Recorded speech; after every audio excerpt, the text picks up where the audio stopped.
anything you want me to say? Well, no, it's okay, Judge. It just, I prefer it, but that's okay. Yeah, I like it. And then if he's playing videos, it's awkward, but Yeah. Judge, I have a number of folks from the victim's family filtering in now. Okay. Might take just 10 seconds. He's not there. Yes. Can I ask you a question? Judge, I don't mean to interrupt. No, you're but I not. am. You know what, if you,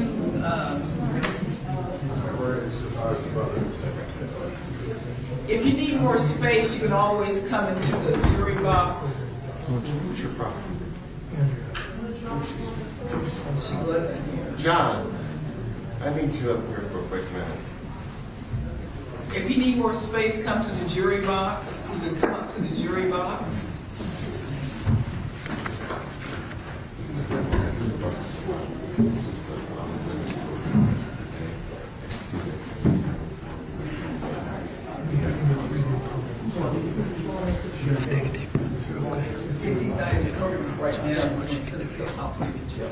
The story roles are silent. He's got proof. He's got proof. I'm sorry?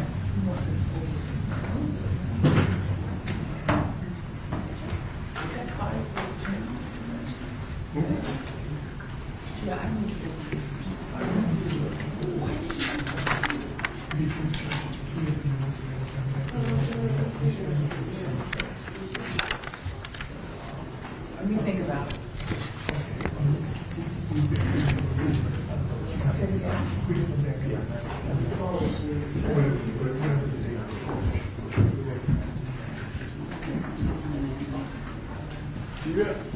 If you want to sit, you can sit.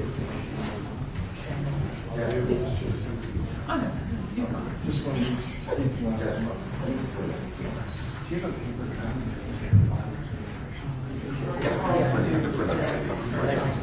we're going to sit down and then when we get up, just say our piece.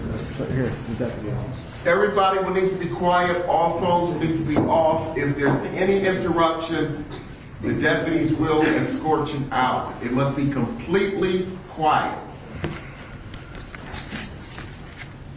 Counsel, you've got the opportunity to review the pre-sentence investigation report.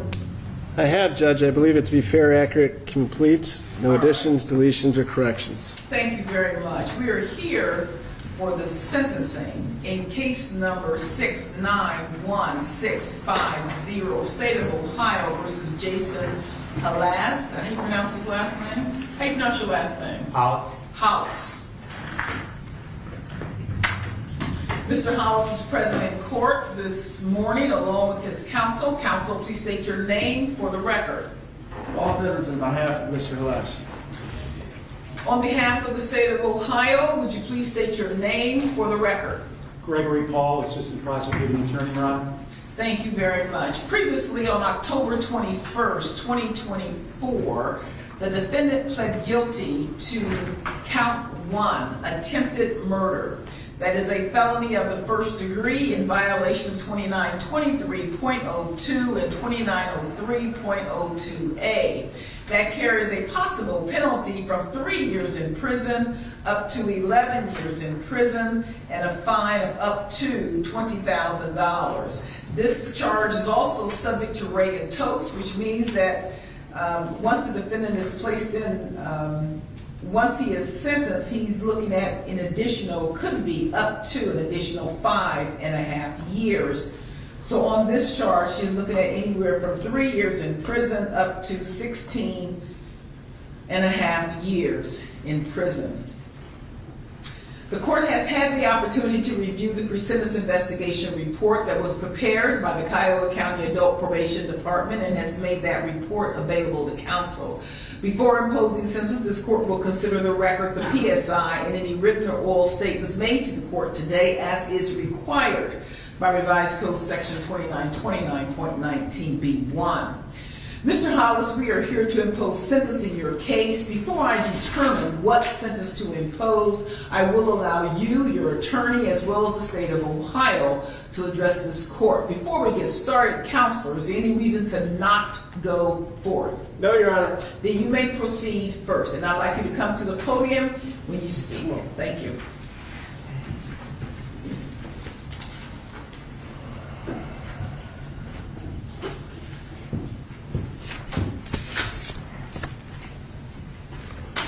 Thank you, Judge. So obviously this is a horrible situation. You have a clinician, someone who has dedicated their lives to trying to help people. He's a healthcare provider. He had seen my client, I think, for the better part of 2 years, who was being treated for a schizoaffective disorder and a host of other mental illnesses. And on the date in question, he had been treating my client, and Mr. Halas had taken some issue with the manner in which he was treated, and I think at the time was experiencing sort of irrational thoughts that this gentleman was not out there to help him, when in reality he certainly was there to help him. And the factual basis for the charges themselves are that he took a knife out of his sock and he struck this individual 7 times, including but not limited to at his neck. It is a horrible, horrible thing that happened to someone who, again, has dedicated their lives to helping people who are in need. So then he was charged with attempted murder, and the logical thing for someone who, come on up here a little bit more, who has a history of mental illness is to refer him for a competency. And so he was referred to the court psychiatric clinic for a competency. And I sort of knew at that time, just based on my interactions with him, that it's very likely that he was competent. He understood the role of the court, he understood the role of the prosecutor, defense counsel, had present ability to assist counsel. But that was the first step, and it was important because what it did reveal is a significant history of mental illness. He was first diagnosed with schizophrenia, schizoaffective disorder, when he was 18. The report details 3 subsequent hospitalizations, and it was for sort of irrational and delusional thinking, and it was not something that he had necessarily, or it's at least not borne out in the record, something that he had experienced in adolescence. What it did show that he experienced in adolescence was a good bit of tumult in his family. He was not raised by his mother and father for the most part. He was raised in his grandfather's home. The report details that he was kicked out when he was 18, and this is sort of the inception of the symptoms that he was starting to experience as a result of his schizophrenia. And he did have family support, and he's got a great deal of support here with him today, but it didn't lessen the impact of the symptoms on how he was navigating through life. That said, he managed to not hurt anybody. He didn't have a criminal history. He's only 24 years old. He's a baby, and he didn't harm anybody else. He doesn't have, at least in my estimation, a predaceous bone in his body. He didn't try and steal anything from anyone. He acted or was compelled as a product of his mental condition, right? So what I would submit to the court is that he is what I would term as a sort of gap situation. So it is something that the legislature and the Supreme Court and this court and the DRC, no one has really contemplated, because he is someone who's competent. We had him then referred for not guilty by reason of insanity, and the clinician said essentially, and I paraphrase, that while he was sort of driven by these mental health problems, he had a rational basis for what he had done, which is that he did not like the treatment that he was receiving by the clinician. And there was some degree of planning involved, and there was the secreting away of the instrumentality of the crime itself, which would suggest an awareness that he shouldn't have done what he was supposed to do. So we knew, and we didn't purposely seek a second opinion on NGRI because we're not playing games here. We know that that is not, or at least in the estimation of this clinician and others that I've consulted, there's a colorable basis for it. We knew that. But so he's competent, he's not NGRI, but he is nevertheless compelled by the demons in his head, by the mental health issues, by his schizoaffective disorder. And there's not a statute that recognizes that. Ohio doesn't recognize diminished capacity. There's nothing there, right? And it's a problem. Ideally, we would live in a world where you had greater resources to put someone in a secure setting beyond necessarily a CBCF, a lockdown facility where someone has the potential for a longer stay than 6 months, but you don't have it. because the legislature and the Supreme Court haven't given it to you. So what we're left with is either a period of incarceration where he's going to be at the DRC with woefully inadequate treatment, or the supervision of the court. And I know it's a bold move asking you for supervision on an F1 attempted murder, but I'm asking for it. This shouldn't have been an attempted murder. The government failed to amend this or refused to amend this, and I understand their position, but they did so out of fear for your compassion in how you sentence progressively. That's why they didn't do it. There was no amendment, no consideration that was given to a 24-year-old young man with no criminal history, where all of us can agree that he was acting out of mental illness. Not 1 ounce of consideration. Nothing. And they did that because they fear you. They fear your compassion and that you would get this. You would get that putting him in a cage at the Department of Rehabilitation and Corrections with inadequate mental health counseling is not going to serve anybody, because not only are they not going to be able to treat him, but guess who's going to be able to guide and treat him who has even less resources? The APA. So we're going to put him in a cage where he's going to have an uneven medication schedule, and then when we release him from that cage into the community, we're going to have him supervised by the adult parole authority who has even less resources than the DRC. And who's going to be better off then? The people in the community that he's released to? No way. There's not a chance. Or, in the alternative, the court is in receipt of Lottie Gray's plan, who I appreciate all of her efforts. She put together what I think is a very logical plan that starts with 6 months of lockdown, treatment, incarceration, followed by whatever the court is inclined to order as far as continued programming that he's supposed to be engaged in, GPS, home detention. He can go back into another facility if the court in the probation department, Ms. Gray, finds another one that would be appropriate as well. But the point is, you could conceivably supervise him. Infinite, right? So the statute says that you can only supervise someone for 5 years. Well, we know as a practical matter that there are people who have been under the supervision of the court for far in excess of 5 years. It gets extended, and there's not a statute that contemplates that says that you lack the authority to extend it beyond 5 years if there is a finding that it's appropriate, right? So you just can't order 5 years on the front end, but you can always extend it.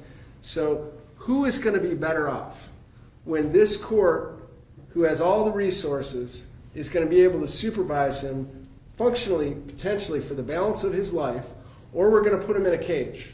And then when he's done being in that cage, we're going to have him supervised by a non-mental health trained adult parole authority parole officer who has access to limited resources, who's going to dump him in a community and say, here, I hope the best for you.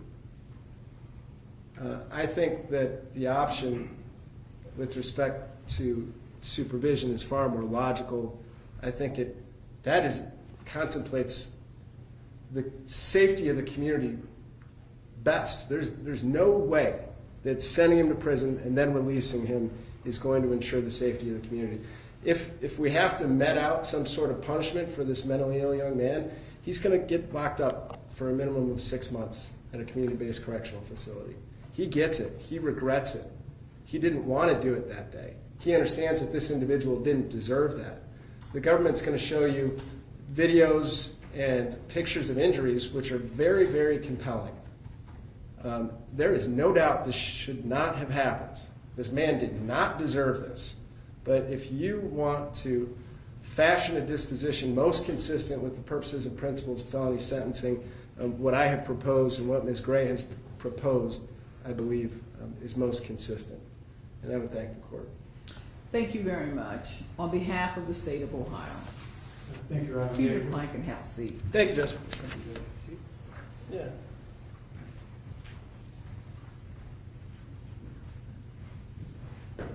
Judge, you had, and I had a chance to review today, the pre-sentence investigation in this case, and I'll not regurgitate the basic facts as I know them to exist, as they are quite adequately explained in the PSI itself.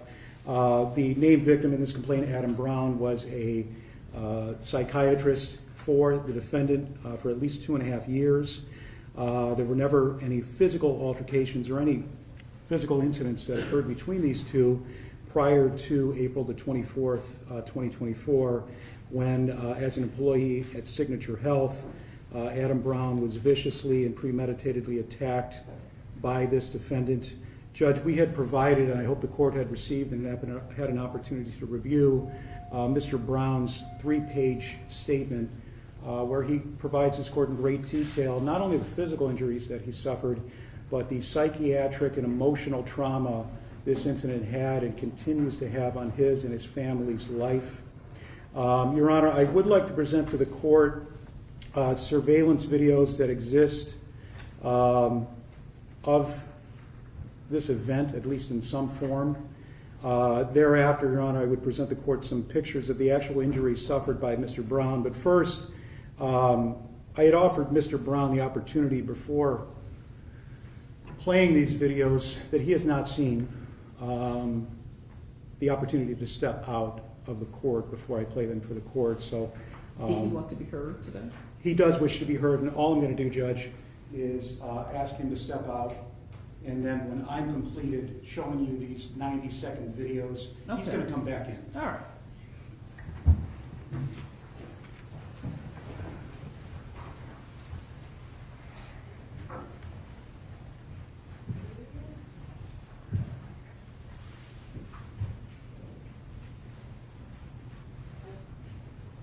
In addition to the victim, are there other people going to speak as well? At this point, Judge, Any just the other victim. witnesses?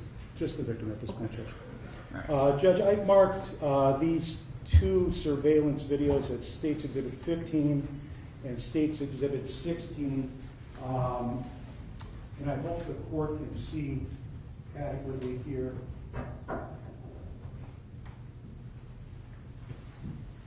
All right, just to set the, give some context to the court. Your Honor, this is surveillance video the moment the actual attack occurred inside what was Mr. Brown's office. You see him run out clutching the right side of his neck, and you see the defendant follow after him. There'll be a second view that shows in more detail what occurs after that, but needless to say, this was, I'll start again at the 0-second mark. In total, it's 1 minute and 32 seconds, but you'll see, you don't see the initial attack, Judge, but you do see Mr. Brown fleeing from his office, and he's being chased, if you will, eventually by the defendant.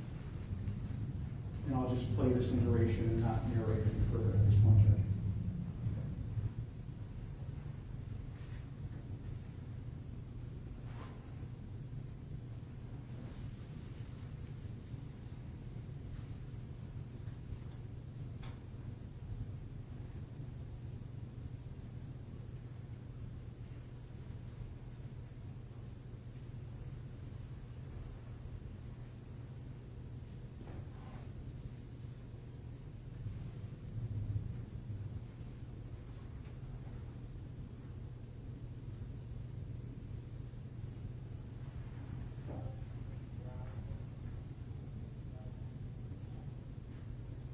And I'll stop at the 1 minute and 5 second mark, which is the point, Judge, when security from the first floor arrives at the second floor.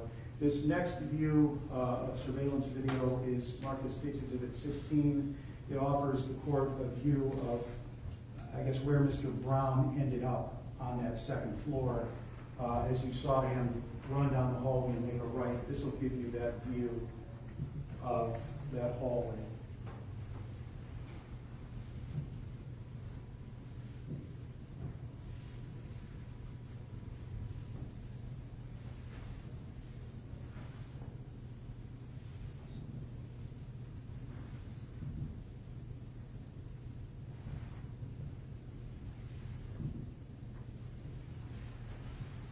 One moment, Judge.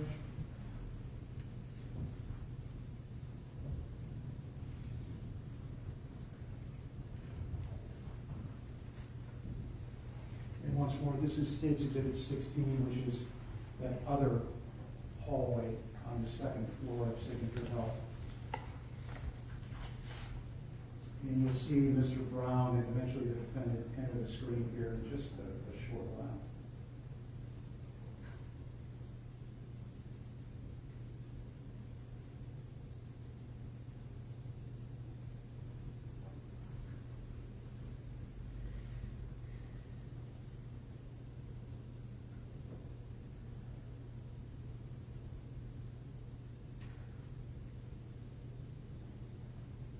And now you see Mr. Brown enter once more, still grasping the right side of his neck.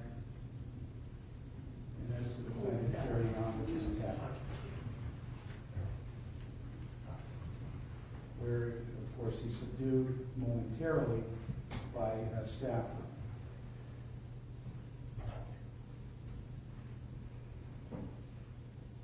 Only to continue attacking Mr. Brown.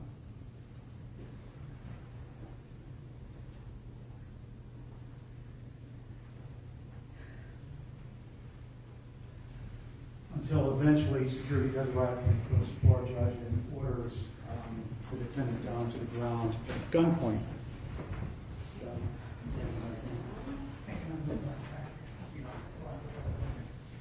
Your Honor, the injury suffered by Mr. Brown, he can explain obviously quite a lot better than I could.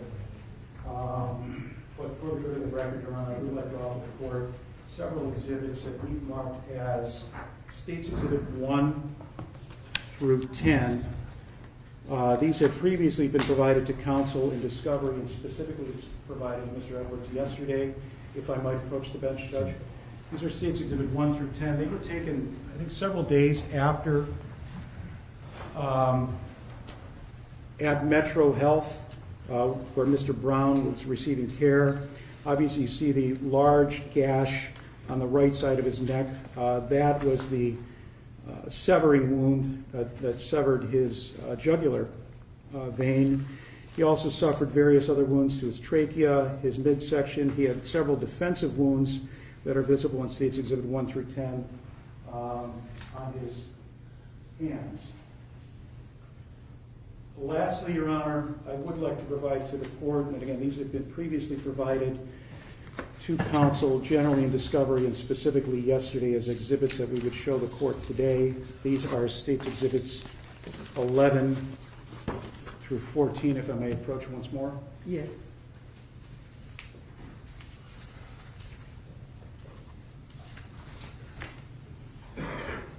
I'm sorry, what's the difference you said?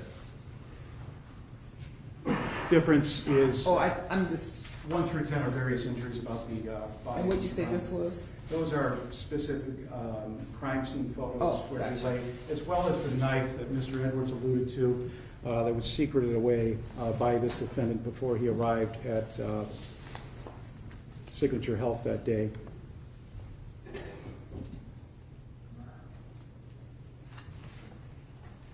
This was, looks like a knife that's covered in what, like tape or something?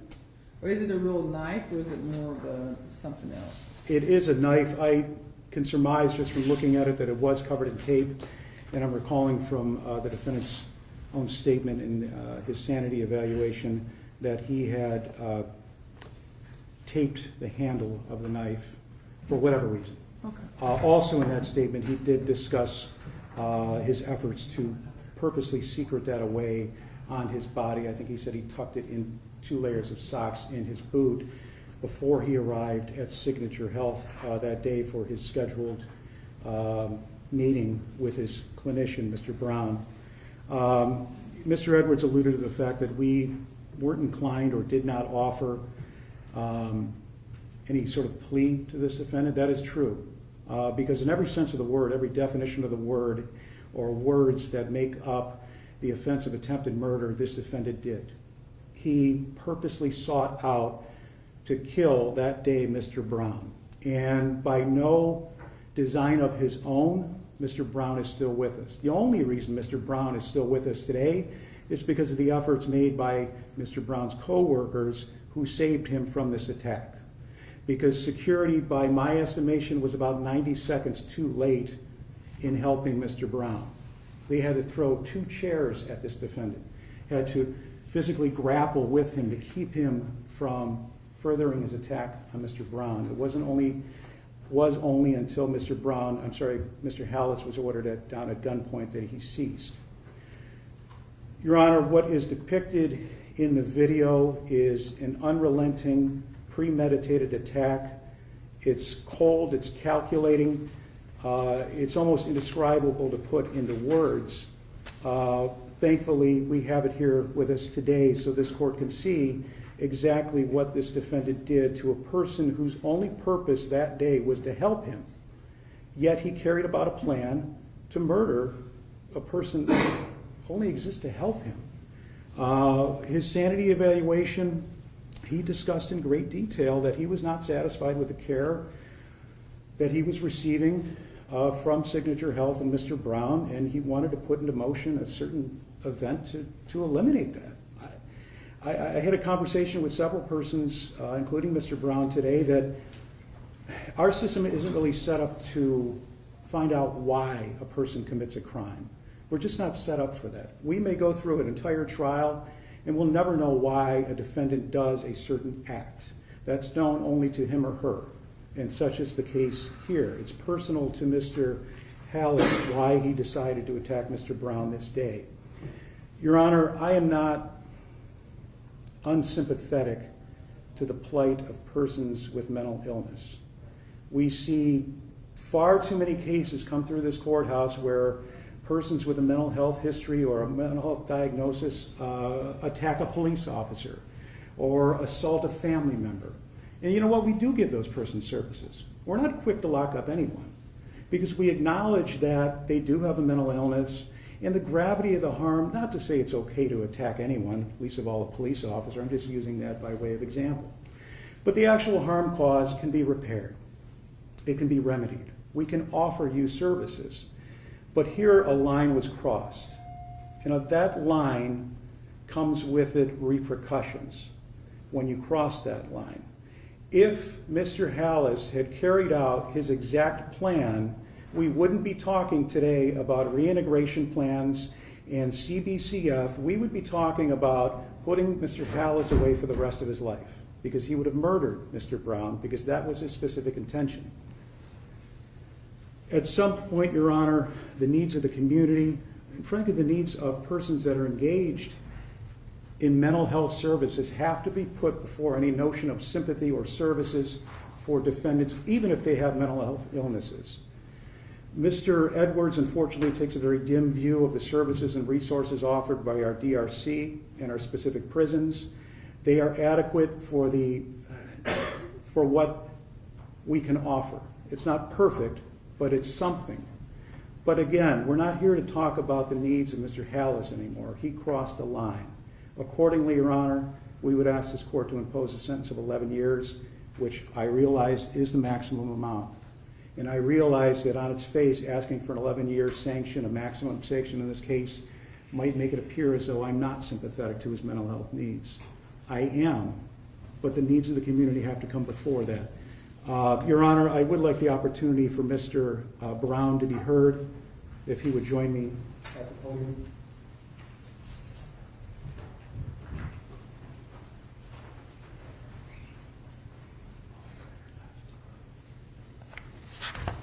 Just state and swear your name for the record. Okay. My name's Adam Brown, ADAMBROWN.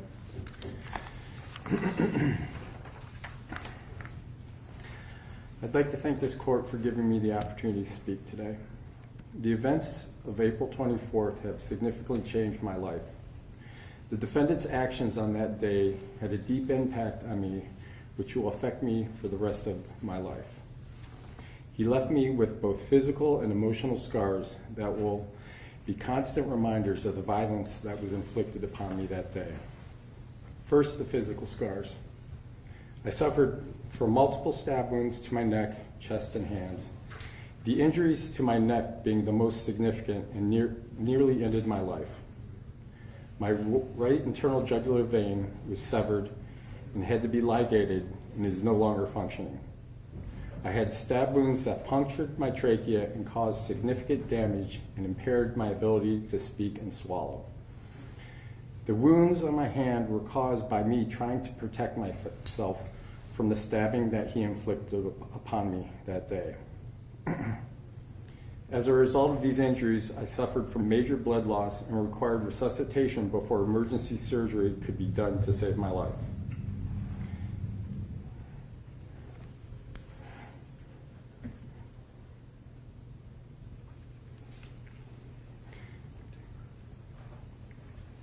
I was in surgery for 6 hours when I woke up.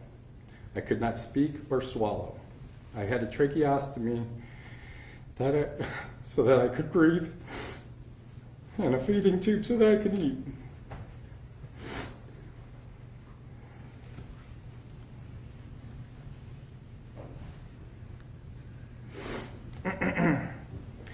I was in the ICU for several days. I required intensive physical and speech therapy to improve my ability to speak and swallow. This continued for several months after I was discharged. I have nerve damage that affected my ability to use my right arm and causes me pain. This will also require ongoing therapy. I have no sensation to my right ear and most of my neck, and it is unknown if this will ever return. Although these physical wounds are healing, I will have the scars from them for the rest of my life. Now for the emotional damage. I suffer from symptoms of PTSD, including flashbacks, intrusive thoughts, hypervigilance, fearfulness, guilt, anger, dissociation, and panic. I also have symptoms of depression and anxiety, such as increased worry, insomnia, sadness, lack of motivation, anhedonia, low energy, feeling overwhelmed, irritability, racing thoughts, poor focus, and concentration. These symptoms have been intrusive in my life and still affect me today.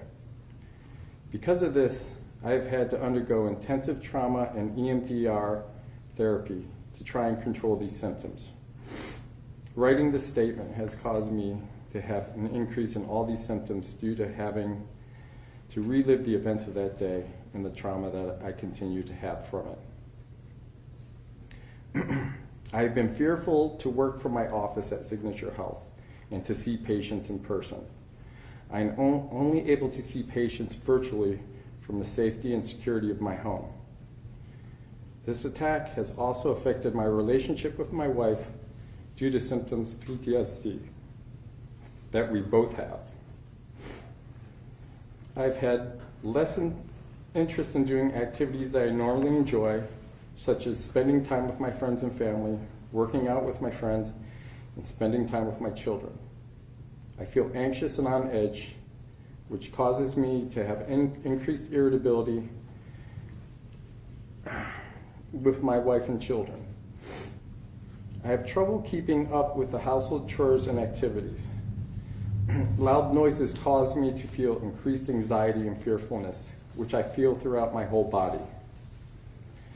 I have had multiple times where the PTSD symptoms could be triggered by reminders of this event. During these times, I will feel increased fearfulness, dissociation from the environment I'm in, flashbacks, intrusive thoughts, and panic. When this happens, it will take me several hours to calm myself. This has not only affected me, but it has also affected members of my family and coworkers who were there that day. My children are young and they struggle to try to process and understand what happened to their father on that day, and not knowing why Daddy was not coming home from work. Everyone in my family and friends close to me had to deal with the realization that I might not have survived that day. This has caused significant emotional stress for everyone involved, which is still healing to this day. On that day, he almost took a husband away from his wife, a father away from his children, and a brother away from his siblings, and a son away from his parents.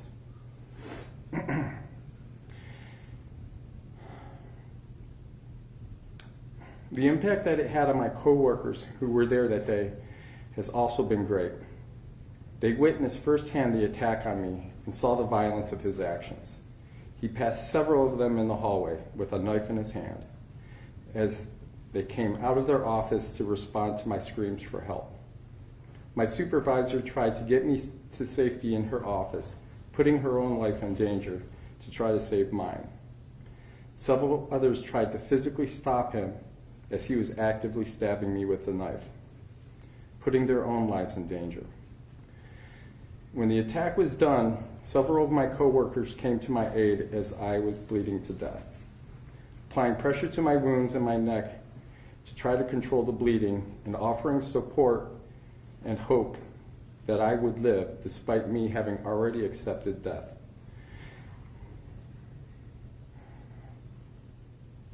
Everyone who was there that day witnessed the horrific crime, and they were deeply affected. They all suffer from PTSD that requires them to get intensive therapy as well. Many are still struggling with the symptoms to this day. As you can see, they're all here in support of me today. Due to the nature of this crime, I feel that the defendant should get the maximum allowable sentence under law. This is based not only on the horrific nature of the attack on me and the violence of his actions, but also the significant risk that the defendant poses to others in the community at large. The attack on me that day was premeditated, unprovoked, and had the intent to end my life. I say this because he brought the knife in that day with the intention to use it to kill me. His attack on me that day was not isolated to one assault. After stabbing me in my office, he stalked me through the rest of the office floor to continue his attack on me with the intent to kill me. He did not stop his attack as I tried to flee to safety, despite having several opportunities to make an escape through two doors that he passed that he could have exited to leave the building. He chose instead to continue his attack with the intent to kill me. The attack on me was also unprovoked. He had no history of violent behaviors towards me, and he had no indication that he would do this to me that day. Every appointment we had prior to this day consisted of friendly conversations between the two of us to check in on his well-being and to treat any mental symptoms that he may find distressful for him. We had no history of confrontation. I strive to build a patient-provider relationship based on respect between us. I have both a legal and a moral obligation to provide psychiatric care in a manner that is respectful, based on trust, and will do no harm. I was not given that in return. On that day, he broke that trust. He chose to try to end my life for reasons that are unknowable to me to this day. Not only did he break that trust in our relationship, but he has made me question whether I can feel safe and trustful in relationships with the hundreds of other patients that I see. I also feel that he poses a threat to the community at large. The unprovoked nature of his attack on me shows that he is capable of doing this at any time to anyone. Although his attack was focused on me that day, it changed the lives of dozens of people. Right now, he poses a risk to everyone that he has contact with in his life, and I feel that giving him the maximum sentence that this court sees fit to give would help protect me and others. Thank you, Your Honor. Thank you. I'm sorry for what you had to go through. And how are you doing today? It's a rough day. So are you back to work full time or you? I am. I started back in August. Like I said, working exclusively from the home. I did go to the office a couple times, but I had to leave early on those days because those were triggered days for me. Okay.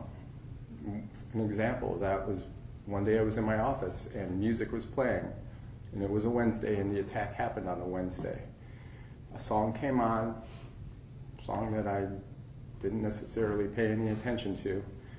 And the same music plays on Wednesdays, and I instantly went into flashbacks and had to leave. How long were you offering him treatment? For about 2 years. 2 years. Maybe a little bit more. All right. Anything else you want me to know? All right. Thank you very much.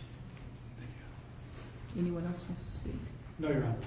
We have nothing further, Your Honor. Thank you. All right. Thank you very much. You can bring your client back up, and Mr. Hollis, you have the opportunity now to speak. You have the opportunity now to speak. What would you like me to know? Your Honor, I just want to say that I'm sorry for what I did. That's it, Judge. We would thank the court. All right.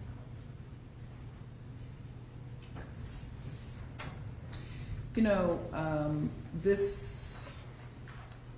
I have two requests here. I have one for community control and one for the max. And I can tell you that this case is very troubling to me. And when I saw the video, it was, even though I wasn't there, even though, you know, this is, 8 months later or 7 months later, I can tell you that I felt the fear of him going through the halls, stalking his victim. After consideration of the record, the oral statements made today, looking at the pre-sentence investigation report, looking at the purposes and principles of sentencing under Ohio Revised Code, Section 2929.11, the seriousness and recidivism factors relevant to the offense and offender pursuant to Revised Code, Section 2929.12, and the need for deterrence, incapacitation, rehabilitation, restitution, the court does find that a prison term is consistent with the purposes and principles of sentencing set forth in Section 2929.11 of the Revised Code, and finds that the offender is not amenable to an available community control sanction.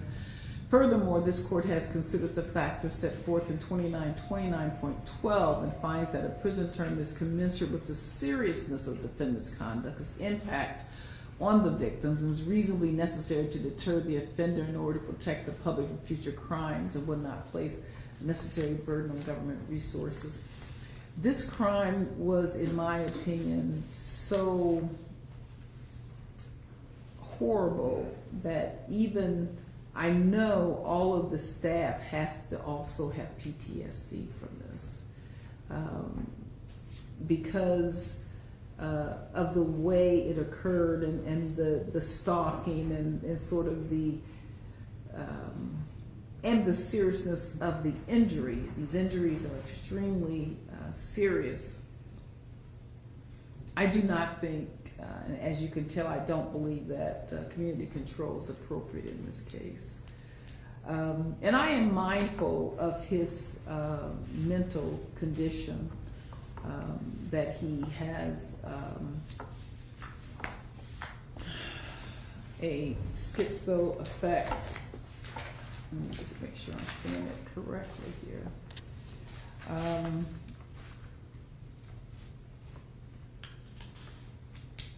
I am mindful of his condition, and I have the reintegration plan that was prepared on behalf of the by the mental health jail liaison specialist, Lottie Gray, and I have reviewed this. But even with all of this, I believe that this is a serious crime, and I believe that the treatment that he needs, that he should be able to get. If it's not the best, I get it. I mean, it's in prison, but I believe that that's where he needs to be at this time. With that being said, it's not often that I say what I'm going to say, But I do believe in this case, as to the count 1 attempted murder, I believe that the 11 years is what he should be sentenced to.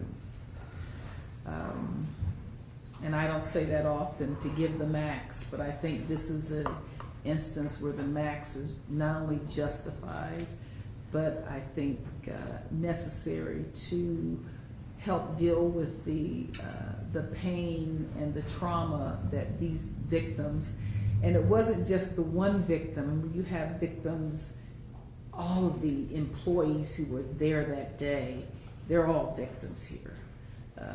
I feel like a victim just by seeing the video. I mean, that's how it has affected me. Pursuant to Reagan Totes, Mr. Hollis, based upon your conduct in the prison, if your conduct is against what the rules and regulations are, they can keep you up to an additional 5.5 years, so up to 16.5 years. If your conduct remains in line with the policies and laws of the prison, then you would be out at 11 years. Do you understand that? Yes, Your Honor. Okay. Upon your release from prison, the State of Ohio Adult Parole Authority, and not this court, would have a mandatory minimum of 2 years up to a maximum of 5 years of what is called post-release control. If you fail to meet the terms and conditions of any post-release control supervision imposed upon you, then the Adult Parole Authority can modify and or extend your supervision and make it more restrictive. They can incarcerate you for up to half of the original sentence imposed by this court. They can charge you with a new offense called escape, another felony where you could face additional prison time.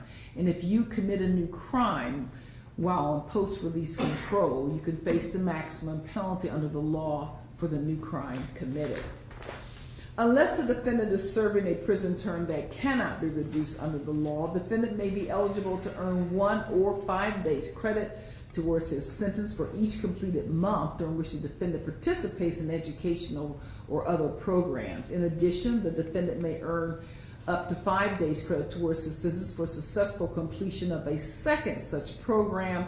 This earned credit is not automatic but must be earned by the defendant. The defendant is assessed court costs in this case. However, those court costs can be paid through court community work service within the confines of the prison with the warden's approval in lieu of any cash payments. Mr. Hollis, you have the right to appeal this sentence within 30 days of the entry of the court sentencing decision, and you have the right to have a notice of appeal timely filed on your behalf. If you're unable to pay the cost of an appeal, you have the right to an appeal without payment. If you're unable to afford counsel for an appeal, counsel will be appointed for you. If you're unable to pay the cost of documents necessary to effect that appeal, those documents will be provided to you without cost. Do you understand everything that I've said? Yes, Your Honor, I understand. Do you have any questions you need to ask me at this time? Do you? No, Your Honor. All right. Defendant is ordered to the custody of the sheriff for transfer to the appropriate correctional facility. Credit will be given for all time served in case number 691650. Anything further on behalf of the state of Ohio? No, Your Honor. Anything further on behalf of the defendant? I would ask that the court consider waiving his costs. He falls under 150% of the federal poverty guidelines. The court gave him a maximum term. At a minimum, I would ask that he be allowed to have some commissary while he's there so that he can have hygiene products. He will be able to. What I did, I ordered the court costs through court community work service, so they won't collect money. It'll just be through court community work service. Thank you, All Judge. right. Thank you very much. Mr. Hollis, good luck to you. Thank you, Judge.